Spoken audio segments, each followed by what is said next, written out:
ऐसी बात जिसे अगर तुमने आज समझ लिया तो जिंदगी में कभी भूलना शब्द तुम्हारे शब्दकोश से मिट जाएगा। आज की ये वाणी तुम्हारे दिमाग का ताला खोल देगी, तुम्हारे अंदर सोई हुई स्मरण शक्ति को जगा देगी और वो शक्ति पैदा कर देगी जिससे तुम जो भी पढ़ो वो अक्षर अक्षर तुम्हारे मन पर अंकित हो जाएगा। दुनिया का हर विद्यार्थी कहता महाराज जी पढ़ा हुआ याद नहीं रहता, पर मैं कहता हूं तुम भूलते नहीं हो, तुम समझते नहीं हो उस ज्ञान को। ज्ञान कोई चीज नहीं जो रट ली जाए। ज्ञान तो एक साधना है, एक तप है, एक ध्यान है, और जो इस साधना को समझ गया वो जिंदगी में किसी भी इम्तिहान में हार नहीं सकता, चाहे वो पेपर का हो या जिंदगी का।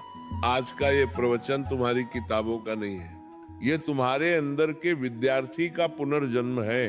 मैं आज तुम्हें वो 3 रहस्य बताने जा रहा हूं जिन्हें अगर तुमने अपना लिया तो तुम्हारा दिमाग एक ऐसा शस्त्र बन जाएगा जिससे तुम असंभव को भी संभव कर दोगे। पहला सूत्र पढ़ते समय शरीर नहीं आत्मा लगाओ। जब तुम पढ़ाई करते हो तो सोचो क्या तुम्हारा मन वही है? किताब सामने है लेकिन मन मोबाइल में, मन किसी विचार में, मन किसी दोस्त में। ऐसे में कैसे याद रहेगा? जब ध्यान भटकता है ज्ञान का द्वार बंद हो जाता है। जैसे दीपक तभी जलता है जब लौ स्थिर होती है, वैसे ही ज्ञान तभी टिकता है जब मन स्थिर होता है। इसलिए जब भी पढ़ने बैठो पहले मन को शांत करो, गहरी सांस लो, अपने भगवान को याद करो, कहो हे प्रभु मुझे एकाग्रता दो।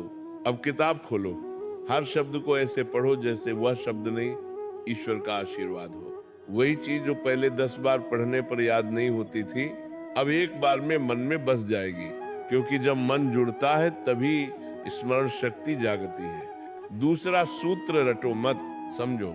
आज के ज्यादातर भी विद्यार्थी रटकर पढ़ते हैं, पन्नों के पन्ने याद करने की कोशिश करते हैं बिना यह जाने कि उसमें लिखा क्या है। याद रखो जो समझता है उसे भूलना मुश्किल होता है, और जो केवल रटता है उसका भूलना तय होता है।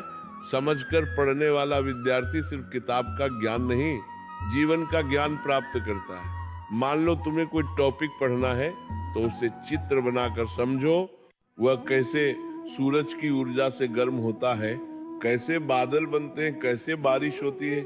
जब तुम उस विषय को महसूस करने लगते हो तो वह कभी नहीं भूलता, क्योंकि जो महसूस किया जाता है वो याद नहीं किया जाता, वह बस जाता है। तीसरा